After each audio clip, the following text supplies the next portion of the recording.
My sister hit my baby at Christmas dinner, claimed I was overreacting. Everyone stayed silent until my military commander husband stood up, stared her down, and said, "Leave." She never returned. Hook, my sister slapped my 6-month-old across the face at Christmas dinner while the cameras were rolling. No one moved, except my husband, and what he did next changed my entire life. The slap. I'm Natalie. Sterling Family Christmas has always been Vanessa's show. December 23rd was no different.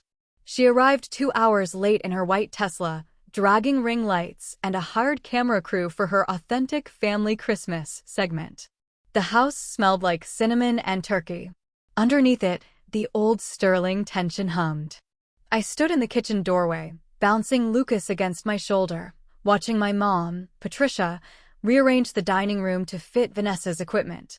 My dad, Robert, took his usual corner seat and disappeared into his phone, the way he always did when emotions got loud. Vanessa had hyped this dinner for weeks. Her family gratitude special.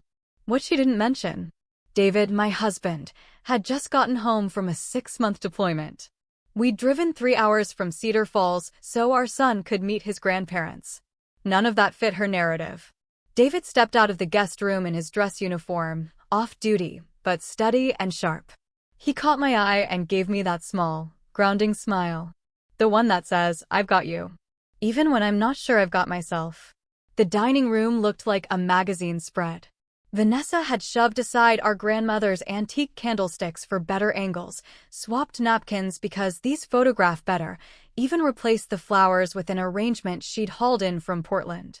My mother fluttered around, adjusting and readjusting under Vanessa's direction. The turkey, perfectly cooled for serving, was shoved under heat lamps for appearance. Side dishes moved 3 times for visual appeal. Family photos were taken down for cleaner backgrounds. I'd learned not to comment. Growing up, pointing out the absurdity always earned me lectures about supporting big dreams. Translation: Vanessa's vision mattered. My perspective meant I was small, jealous, threatened. I was supposed to be grateful just to be near her light. We settled Lucas into the old wooden high chair we'd brought, the one that belonged to David's grandmother, Eleanor. It was sturdy and honest, and it looked hilariously out of place in Vanessa's curated scene. Lucas gurgled, batting at the little toys like he was discovering the world for the first time, which, of course, he was. Dinner started with Vanessa's gratitude speech straight into the camera. She talked about family, tradition, blessings. 10 minutes. Not a word about David's deployment. Not a word about Lucas's first Christmas. Not a word about the actual people at the table. When she finally called cut, the room exhaled, just a little. Patricia served Vanessa first, adjusting her plate like it was a prop. Dad carved the turkey while peeking nervously at the lenses. David and I tried to eat and keep Lucas happy. The conversation did what it always does: orbit Vanessa. Brand partnerships. Collabs. Opportunities that just keep finding me. My mother played MC, asking about follower counts and engagement like she was auditing a masterclass. I tried to add little updates: Fort Henderson. David's promotion. Figuring out parenthood, but my words evaporated midair. Polite nods. Then everything drifted back to Vanessa. It felt like trying to add salt after a dish had already been plated and served. David noticed. He always notices. He pulled me back into the room with gentle follow-up questions. He bragged on me. He told tiny stories about our base community. He made space for me out loud, something my own family rarely did. And even that made the contrast more painful. Lucas was a champ. Quietly chewing his teether, observing the chaos. He watched the ring lights like they were stars, reaching for them with that fierce baby focus. Halfway through the main course, Vanessa decided we needed candids. She repositioned her cameraman. "Okay, keep talking like normal. Let it be messy. We love messy." She meant perform normal. For strangers. That's when the vibe started to crack. Vanessa tightened. Every laugh, every pause, every clink had to be managed. She called reset when the jokes didn't flow the right way. When someone's face wasn't open. When background noise got into her audio. Lucas got tired. His happy babble turned into that soft whimper every parent recognizes right before the meltdown. I whispered to David, "I'll take him to the guest room for a minute." Before David could nod, Vanessa cut in, "No one leave." I'm in the heart of the segment. "Babies are adaptable," she added, like she was reading off a Pinterest quote. My mom chimed in, "Don't be overprotective, Natalie. He'll adjust." Dad nodded without looking up. David's jaw set. "Calm, careful. We can pause filming for a few minutes," he said evenly. Vanessa pivoted. "No, this is perfect. Authentic chaos." She started narrating. Holidays with little ones require flexibility and patience. Lucas's whimpering became crying. That helpless, exhausted sob that unspools a mother's insides. I reached for him. "Hold on," Vanessa said. "Hand up like a traffic cop. This is actually great. Real life." David went still. He was reading the room the way he reads a battlefield. I reached again. Vanessa's voice sharpened. "Natalie, relax. A little crying never hurt anyone. I babysat in high school. He's fine." He was not fine. His crying escalated into full-body wailing. Vanessa kept talking to her audience about embracing the mess. Everyone else stopped pretending to eat. And then she did it. Vanessa leaned across the table toward the high chair. Her hand flashed. The crack of her palm on Lucas's cheek rang through the room. Silence. Shocked, airless silence. Then a sound tore out of my baby I'd never heard before, pure, bewildered pain. A red mark bloomed on his cheek. No one moved. My mother froze with her fork midair. My father's eyes were wide, but he stayed seated. The cameraman kept filming, paralyzed.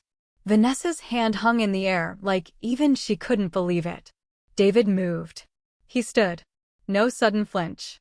Just deliberate, controlled motion, a man who had decided. He filled the doorway, uniform crisp, presence unmistakable. "Turn off the camera," he said. Quiet. Final. The red light died. David crossed to Lucas and lifted him with that competent tenderness I fell in love with. He tucked our son against his chest, murmuring soft, low words. Lucas's cries hiccuped, then softened. He pressed his face into David's uniform, searching for safe. "Vanessa," David said, voice calm with an edge that straightened spines. "You just struck my infant son." He let the words hang. "Explain to me why you thought that was acceptable." Vanessa's face flickered, shock, then hot defensiveness. He was being disruptive. I was teaching him that crying at the table isn't appropriate. Boundaries. "He's 6 months old," David said, still calm. "He doesn't understand boundaries. He understands that someone hurt him." He shifted Lucas and looked at the mark. "You hit him hard enough to leave a mark." The room held its breath. My mother finally whispered, "Vanessa, honey, you shouldn't have." "Don't," David said. He didn't raise his voice, but it cut through everything. "Don't minimize this. Don't excuse it. And do not suggest this is acceptable in any way." He turned back to Vanessa. She searched the room for backup that wasn't coming. "You're going to pack your equipment and leave. Now. You won't come near my family again until you can tell me exactly how this will never happen again." "You can't. This is my family too," she snapped, voice rising as shock curdled into anger. "You don't get to ban me." It was barely a tap. "You're acting like I committed a crime." "A tap doesn't leave a mark on a 6-month-old, David said. He looked at each person around the table. "And not one of you moved to stop her. You watched someone hit a baby. And you're already minimizing it because she's family." Truth dropped like iron. My mother's face crumpled. My father stared at his hands. Vanessa's bluster wavered. "Natalie," David said, gentle now. "Pack Lucas's things. We're leaving." He looked back at all of them, the people who raised me. "We won't be coming back." My legs shook. Lucas was calmer against David's chest, but he kept touching his cheek. A new, clean fury rose in me. I packed in a blur, overhearing snatches of voice, Vanessa explaining, my mother pleading, David unmoved. By the time I returned, David was at the door, diaper bag over his shoulder, decision sealed. "This is insane," Vanessa yelled. "You're destroying our family over nothing." "He's fine. He's not even crying." David paused at the threshold. "The fact that you think striking a baby is nothing tells me everything I need to know. And the fact that the rest of you are excusing it tells me everything I need to know about your priorities. We stepped into the cold. My mother called after us, "Don't ruin the holiday." But David didn't look back. We drove home in silence. Lucas slept, the mark fading to the lightest pink. David's hands were steady on the wheel. His jaw was clenched the way it is when he's moving through something heavy and choosing not to speak yet. At home, we fed Lucas and put him down. I sat on the couch in the dress I'd picked for family Christmas and broke. Not just over the slap. Over 28 years of being invisible in a house where appeasing Vanessa meant shrinking myself until I barely existed. David pulled me in, not with words, just presence. Solid. Anchored. "I'm proud of you," I whispered finally. For what? For protecting him. For not letting them rewrite what just happened. For standing up for us. His face softened in that private way he keeps just for me. That's what family does. Real family. We protect each other. We don't make peace with the unacceptable. That night, staring at the ceiling, I realized this wasn't about one slap. It was about a lifetime of being trained to swallow the truth for the sake of harmony. And I had no idea yet how far it went. 3 days later, the war began with a phone call. The war begins 3 days later. The phone rang while David was feeding Lucas his morning bottle, and I was staring at untouched Christmas presents under our tree. The red mark on my baby's cheek was almost gone. I could still see it. "Natalie, honey," my mom's voice rushed out, breathless, practiced. "We need to talk about what happened. Vanessa feels terrible. She didn't sleep. She wants to apologize, but you have to pick up her calls." "She hit my baby," I said. "What is there to discuss?" "She barely touched him," Mom said. "You're making this bigger than it was. People make mistakes when they're stressed. You know how important her work is, and the filming, Mom." I cut in, heat rising in my chest. She slapped Lucas across the face because he was crying during her content. "Do you hear yourself?" "You've always been dramatic," she sighed. I could see the words floating in the air like a label she'd stuck on me since childhood. Vanessa was teaching boundaries. Children need firm guidance. "He's 6 months old," I said, quiet and cold. "He needs to be picked up, not punished." Across the kitchen, David looked up. He didn't say a word, but I saw it in his eyes. "I'm here. I believe you." "And now you sound like David," Mom added, a little bite in her voice. "He's very rigid. Military men are. Families require flexibility and forgiveness. Not rules." When I hung up, David was already reading me. "Let me guess," he said softly. "It's our fault. Apparently I'm dramatic and you're controlling." I tried to laugh. It caught in my throat. An hour later, my father called. His mediator tone. Carefully neutral. "Natalie, I think there's been some miscommunication," he began. "Vanessa says she was trying to get his attention. Maybe firmer than necessary, but he seems fine. Children are resilient, you know." "Dad, intention doesn't matter when you're talking about hitting a baby. Impact matters." He cried because he was hurt. "She's inexperienced with babies," he added, still soothing, still wrong. She was trying to help. After I hung up, the kitchen got very quiet. David sat across from me at the table, watching my face the way he watches a horizon for movement. "What do you think happened yesterday?" he asked. I blinked. No one else had asked me that. "I think my sister hit my baby because he was crying and messing up her filming.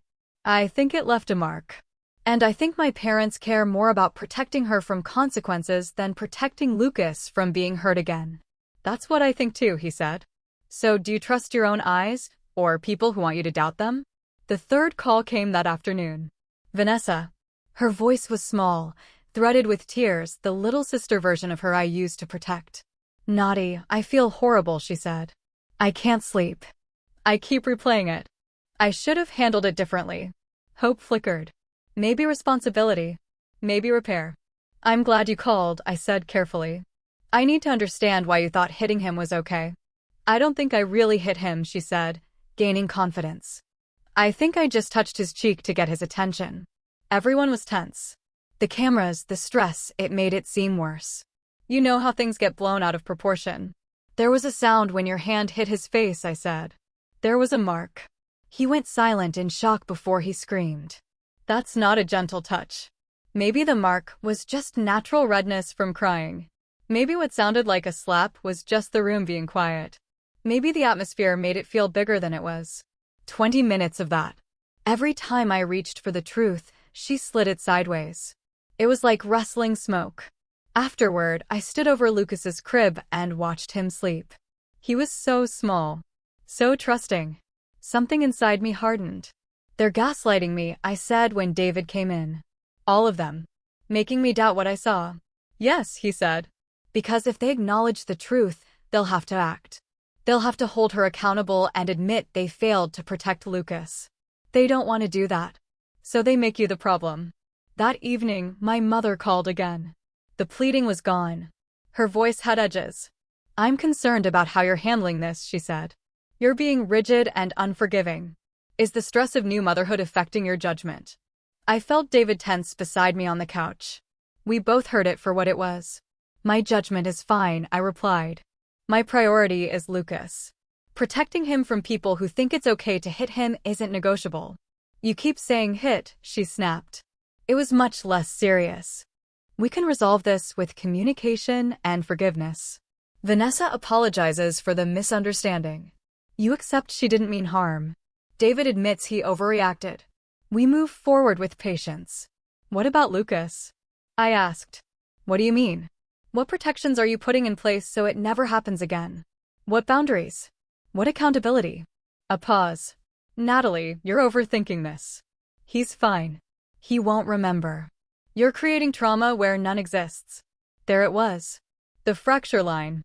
In their world, if a baby can't remember, he can't be harmed. Adult comfort outranks child safety. After I hung up, David and I stared at the paused movie on the TV. We both knew. This wasn't blowing over. "I feel like I'm going crazy," I said. 3 people just told me what I saw didn't happen." "That's the point," David said. "If you trust yourself, you'll set boundaries. They can't have that." "Why is protecting Vanessa more important than protecting Lucas?" David thought for a long beat. "Your family has been organized around managing Vanessa for years," he said. "She's the center of gravity. Everyone accommodates her needs. Anyone who threatens that system becomes the problem." Close to midnight, Vanessa called again. Soft this time. Sad. "I miss you," she whispered. "I miss us." So did I. The us from before all of this. "I'd never intentionally hurt him," she said. "Maybe I was too focused on filming. I should have asked for help." "Thank you," I told her. "Intent matters. So does impact. I need to know it won't happen again." "I'll be more mindful," she promised. "I'll ask for help when I'm stressed. We can set boundaries." We talked about balance, about expectations, about rebuilding trust slowly. For the first time in days, I felt cautious hope. The next morning, my phone buzzed.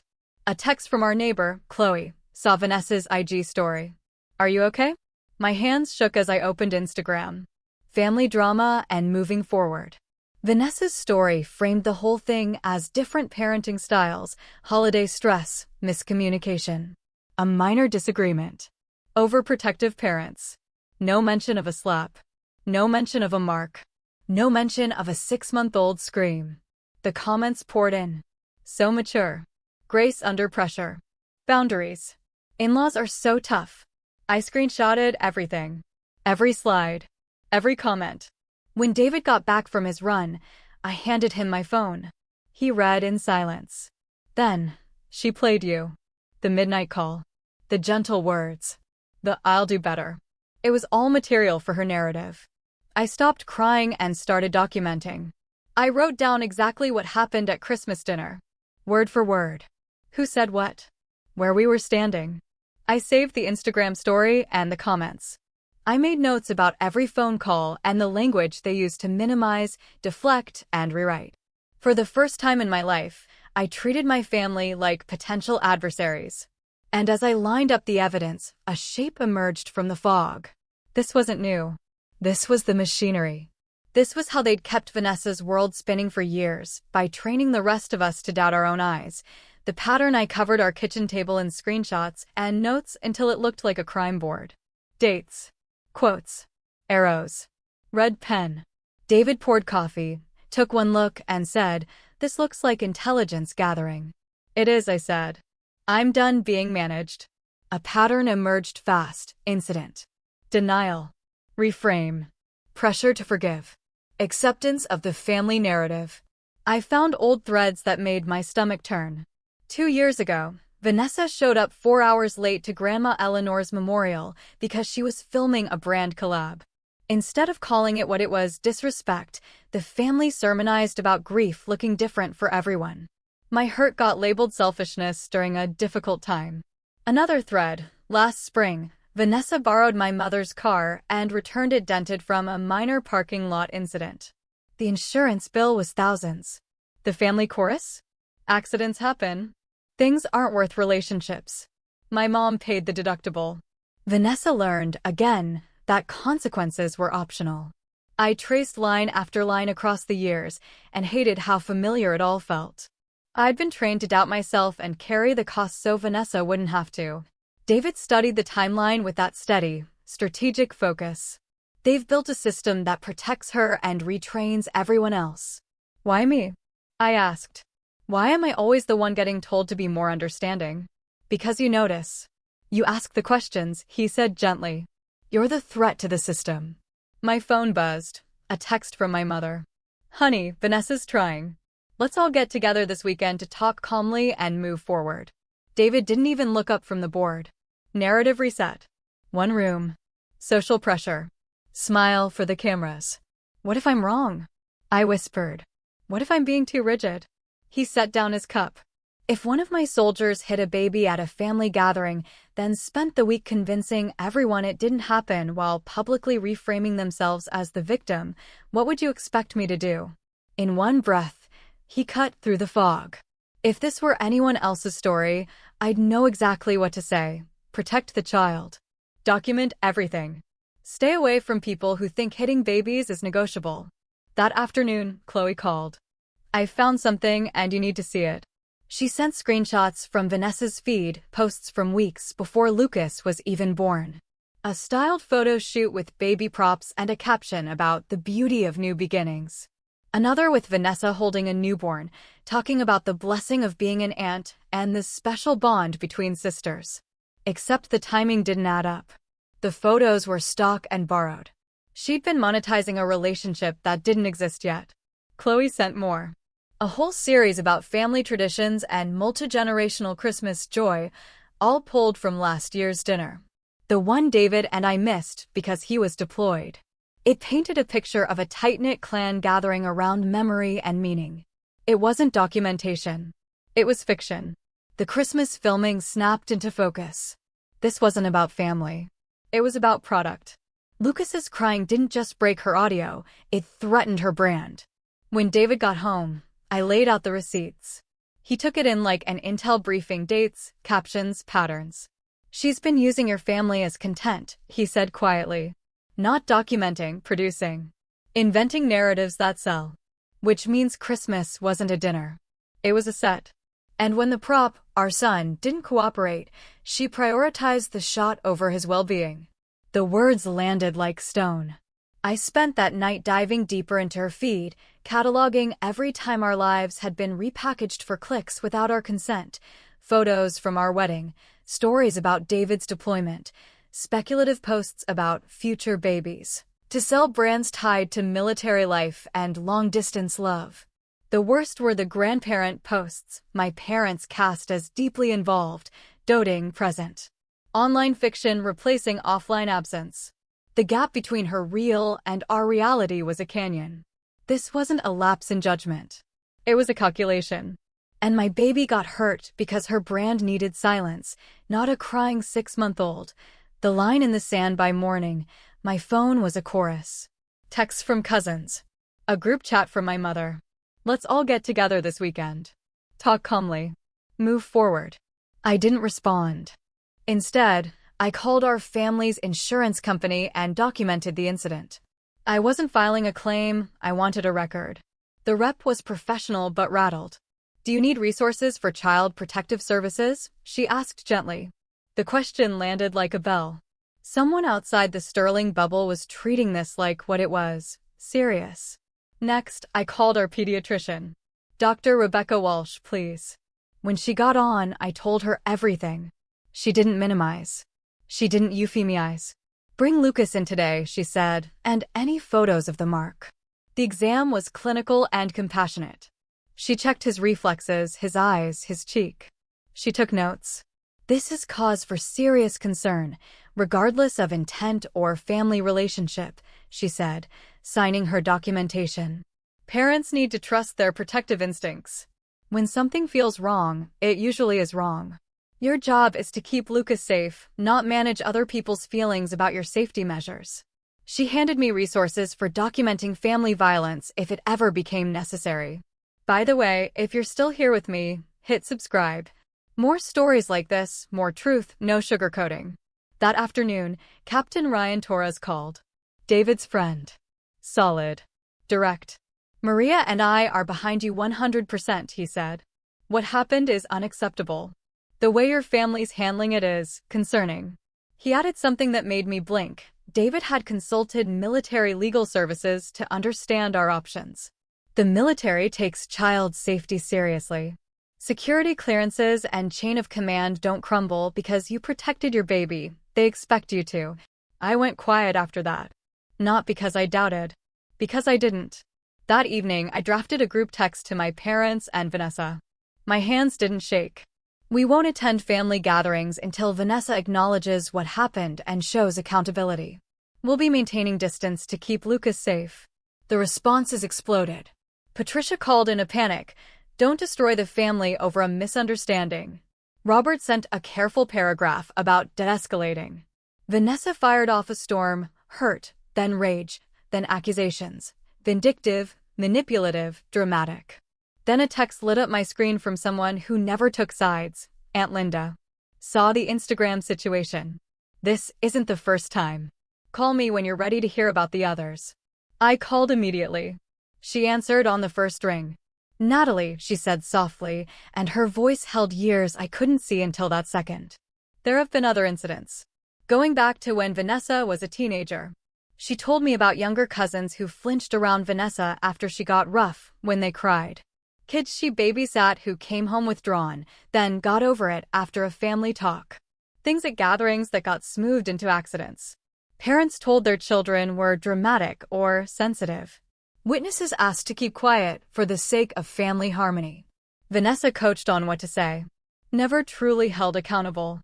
I watched your parents train her to believe she can hurt people without consequences, Linda said, voice shaking now.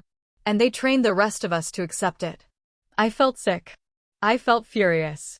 Mostly, I felt awake.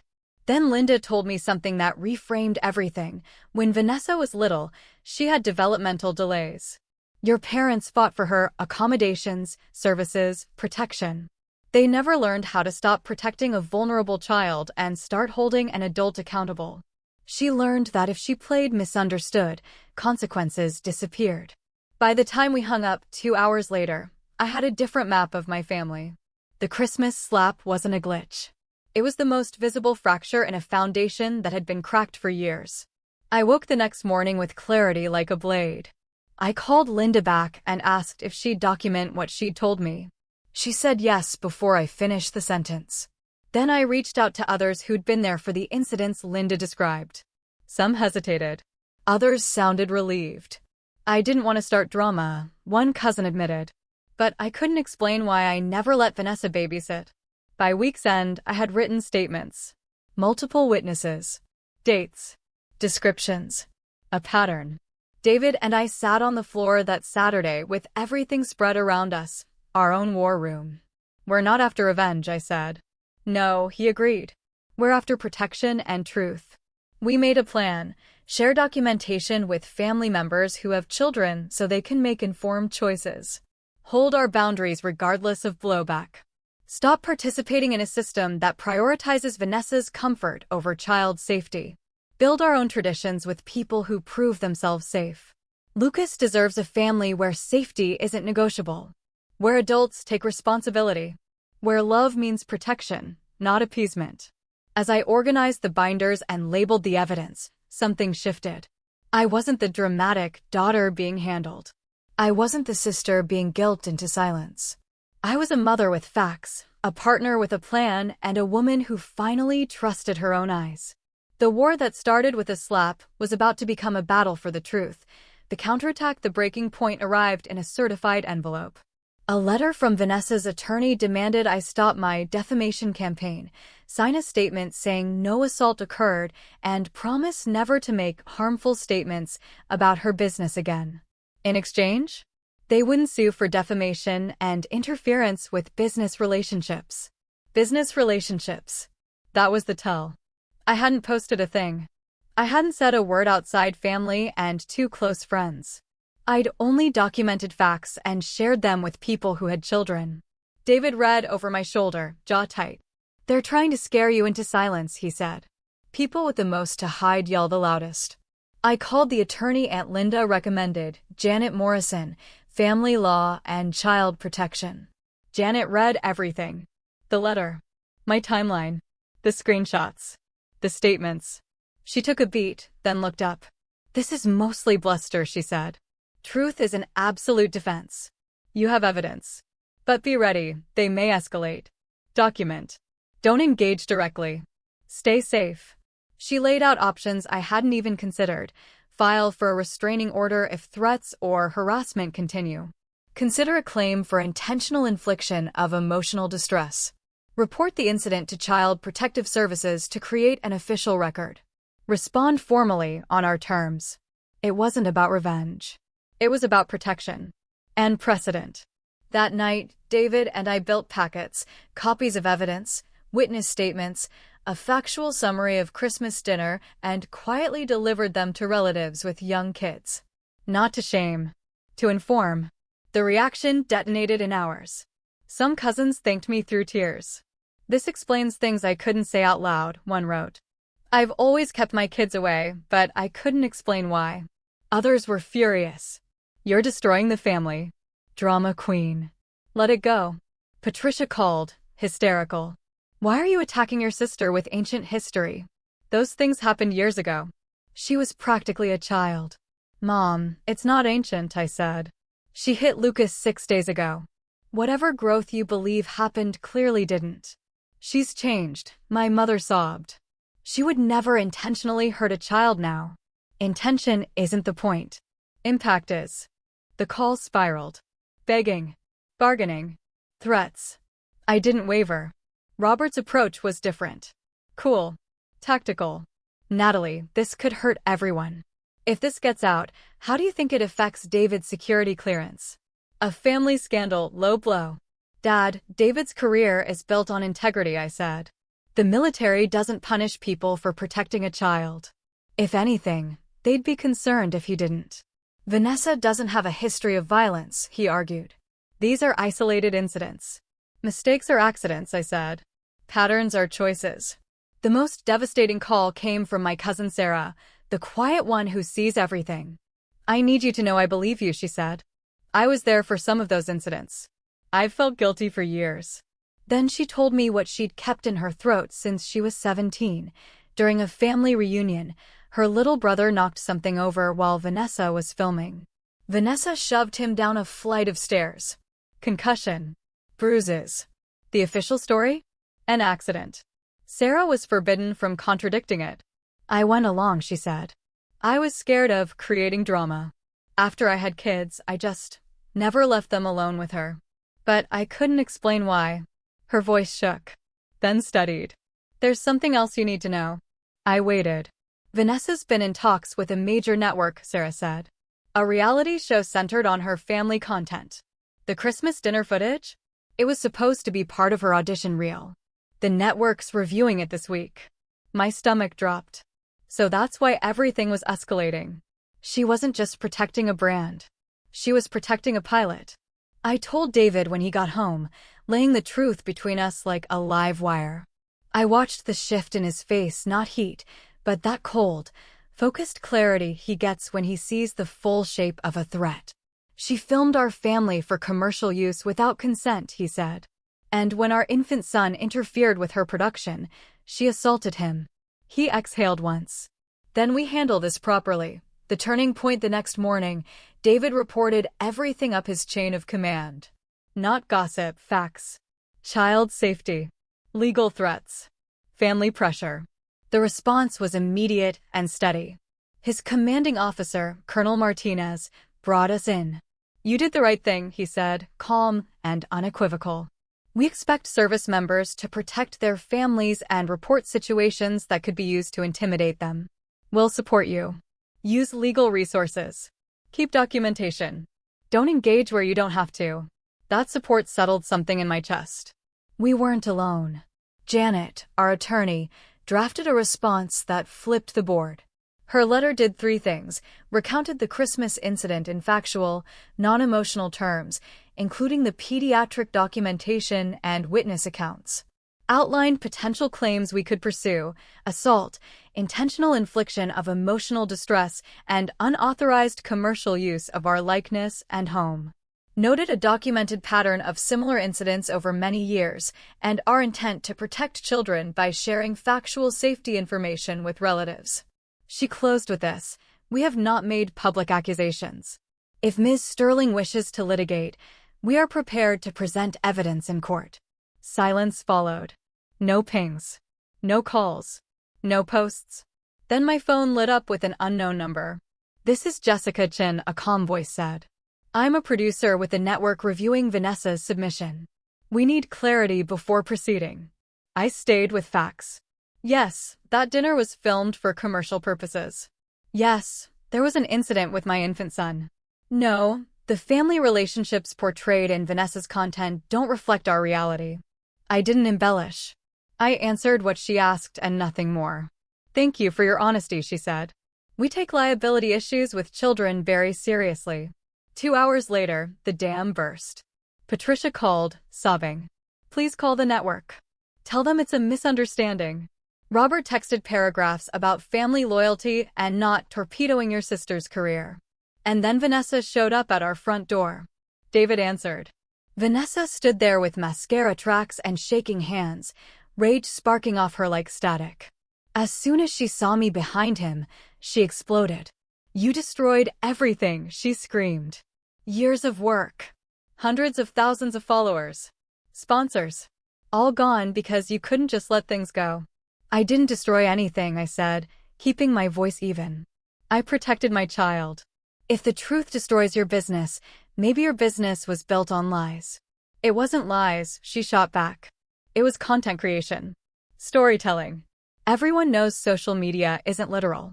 It's aspirational." David didn't move from the doorway. "You used our family as props without consent," he said, voice low. "And when our baby interfered with your production, you hit him." "I barely touched him," she snapped. "And only because he was ruining months of work. Do you have any idea how hard it is to create authentic family content when people won't cooperate with the vision?" The words hung in the cold air. "Get off our property," David said quietly. "And don't come back." "You can't cut me out of the family," she spat. "I'm his aunt." You have no right to access a child you assaulted," David said, still calm. "If you come here again, I'll call the police." In that moment, the polish peeled off. No influencer smile. No victim narrative. Just entitlement and fury. She left chasing her own echo: lawsuits, consequences, threats. David closed the door and held up his phone. He'd recorded the entire exchange. Her admissions. Her priorities. Her words. That night, for the first time since Christmas, I felt crystal clear. She wasn't sorry that she hurt him. She was sorry that hurting him had consequences. This fight wasn't about one slap. It was about whether children are safe around adults who put their image and income above a baby's cry, and whether the rest of us will keep the peace or tell the truth. We chose protection over peace, the rebuild after Vanessa's doorstep explosion, and David's recording the legal thunder just stopped. Janet sent our response letter, crisp and factual, and the other side went silent. No more threats. No more posturing. Then the network moved. Jessica Chen called back. They'd conducted background research. "We've received multiple corroborating accounts," she said carefully. "We can't proceed. Liability and children don't mix." The reality show evaporated. Janet drafted a settlement. Privacy about family matters, yes, but with a carve-out that we could share safety information with relatives who had children. Vanessa agreed to seek counseling about boundaries with kids. I hoped she would. I wasn't holding my breath. Vanessa's feed shifted overnight. No more family gratitude. Suddenly it was travel, lifestyle, sunsets, and smoothies. I heard she moved to LA. Linda later told me her engagement tanked when authentic family lost its shine. At first, my parents dug in. I was destroying the family over misunderstandings. But after Linda organized a meeting where multiple witnesses told their stories, calmly, clearly, painfully, their certainty cracked. My mother looked stunned. For years, she'd managed incidents one by one, never letting herself see the pattern. I didn't know, she whispered to Linda afterward. Maybe she didn't.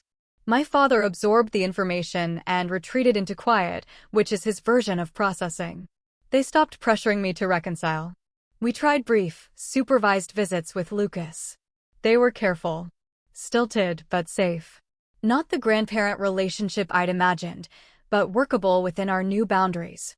The wider family split the way families do. Some called me a hero. Some called me dramatic. The ones who mattered were the parents. They read the packets we delivered and made their own choices. My cousin Marcus called shaking. I was about to ask Vanessa to babysit my toddler for a wedding, he said. You probably prevented something terrible. Sarah, steady, watchful Sarah, became a true ally. We texted about nap schedules and boundaries, and the way you can love people and still not hand them your kids. The Fort Henderson community rallied around us like a net. Colonel Martinez made sure David faced zero professional fallout. We value integrity and protection, he told him. You did exactly what we expect. Captain Torres and Maria folded us into their weekends. Barbecues where nobody performed. Dinners where conversation didn't require walking on eggshells. Their kids toddled alongside Lucas. It felt like exhaling. Dr. Walsh kept an eye on Lucas. At his one-year checkup, she smiled. Secure attachment. Curious, confident.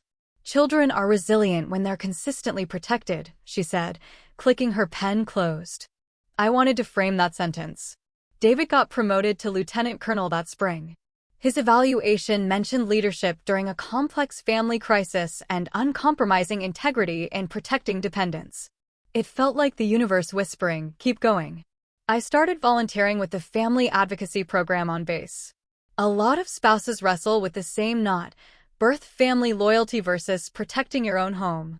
I could spot gaslighting now. I knew the words to unwind it. One young mom, Angela, sobbed through her first session. Her in-laws undermined her parenting and trashed her husband's service. I keep thinking I'm too sensitive, she said. Or too controlling. You're not, I told her. People who love your kids respect your judgment. She set new boundaries. Months later, she told me her house was peaceful for the first time since the baby was born. Linda called often. Watching you stand up for Lucas gave me the courage to tell the truth, she said. She also gave me updates. My parents had started counseling. Patricia was learning the difference between protecting and enabling. Love sometimes means letting people face the results of their choices, Linda said. I wrote that down. Then Margaret called, Eleanor's little sister. 93, sharp as glass, living in Portland. Come visit me, she said. I have something for Lucas. We drove up on a Sunday. She had a box of old toys and a spine of steel. Eleanor always said family isn't blood and obligation, she told us as Lucas banged a wooden truck on the table.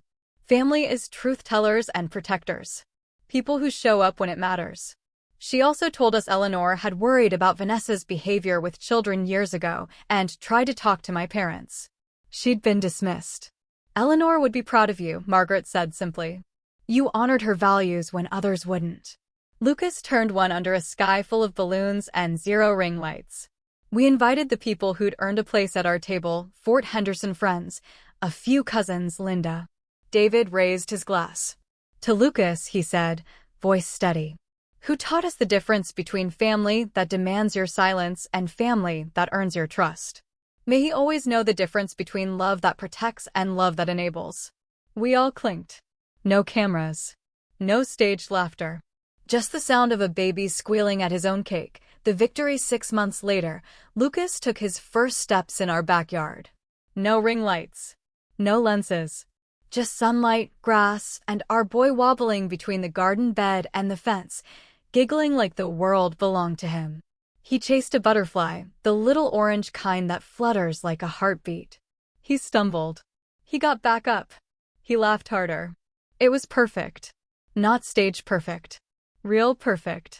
The legal noise had faded after Janet's letter and Vanessa's recorded admissions.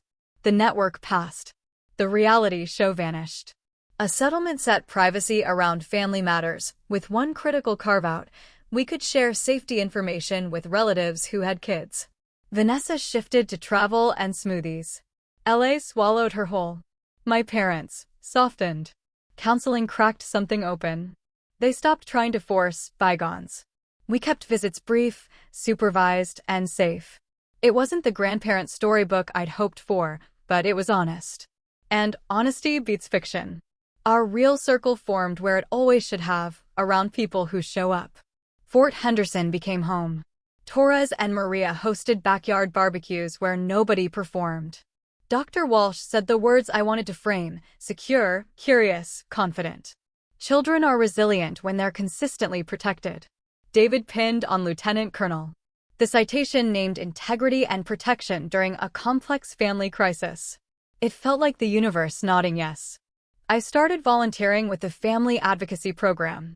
I met mothers who were me 6 months ago, torn between peace and protection.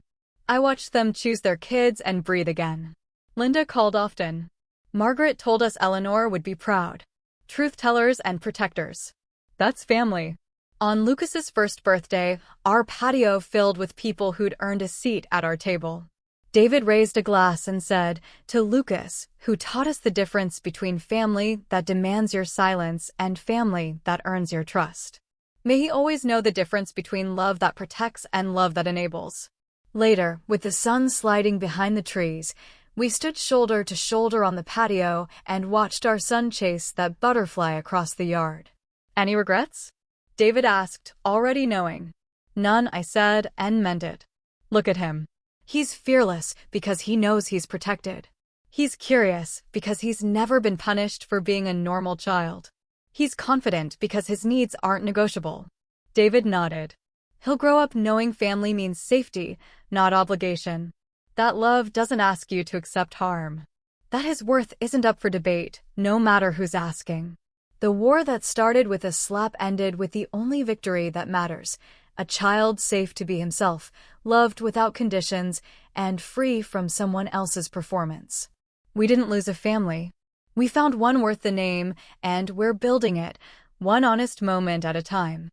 If this story stayed with you, subscribe for more true, messy, hard-won stories, and share this with someone who needs to hear it. What would you have done in my place? Have you ever had to choose protection over peace with your own family? Tell me what you think. I really want to know.